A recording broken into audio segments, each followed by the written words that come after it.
পরশুরাম আজকের নায়ক সিরিয়ালের পর্বটি হলো আক্ষরিক অর্থেই ব্লকবাস্টার। দর্শকরা আজ চোখের পলক ফেলতে পারবে না। রোম্যান্স, সাসপেন্স আর অ্যাকশনের এক দুর্দান্ত ককটেল হলো আজকের এই এপিসোড। যারা মিস করবেন বা আবার সেই উত্তেজনা অনুভব করতে চান তাদের জন্য নিচে রইল এই পর্বের প্রতিটি রোমহর্ষক বর্ণনা। সুপ্রিয় দর্শক, আপনাদের সবাইকে স্বাগত জানাই সিরিয়ালের সাতকাহন ইউটিউব চ্যানেলে। এই সিরিয়াল সম্পর্কে জানতে হলে ভিডিওটি অবশ্যই শেষ পর্যন্ত দেখুন এবং চ্যানেলটিকে সাবস্ক্রাইব করে পাশে থাকুন। তাহলে চলুন শুরু করা যাক। পর্বের শুরুতেই দেখা যায় এক থমথমে পরিবেশ। তটিনী তার অফিসের এক বড় দুর্নীতি ধরে ফেলেছে।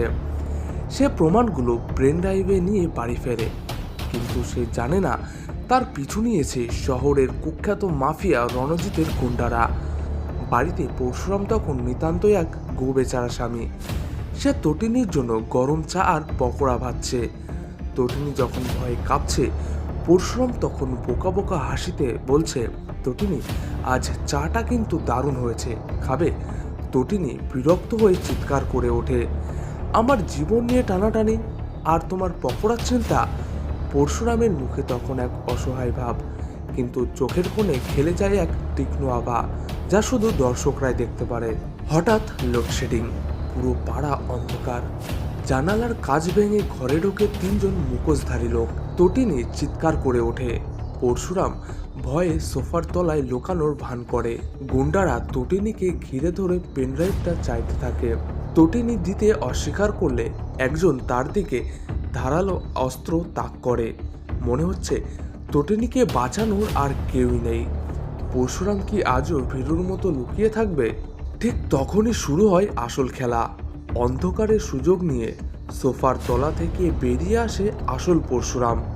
তার হাতে কোনো বন্দুক নেই, আছে শুধু ডাইনিং টেবিল থেকে তুলে নেওয়া একটা কাঁটা চামচ আর হাতের কাছে ভারী ফুলদানি।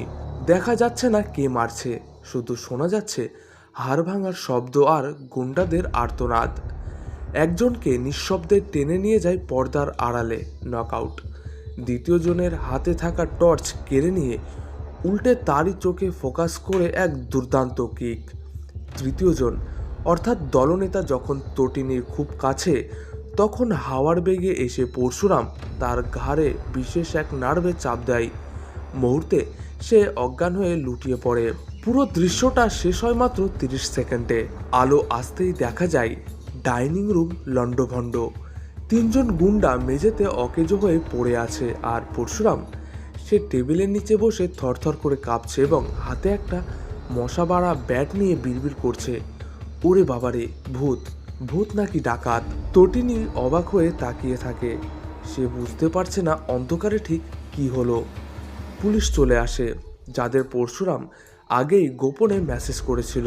পুলিশ গুন্ডাদের ধরে নিয়ে যায় এবং তটিনীকে জানায়, ম্যাডাম, ভাগ্য ভালো এরা নিজেদের মধ্যে মারামারি করে অজ্ঞান হয়ে গেছে মনে হয়। পর্বের শেষ দৃশ্যটি ছিল সব থেকে রহস্যময়। পুলিশ চলে যাওয়ার পর তটিনী মেঝে পরিষ্কার করছিল।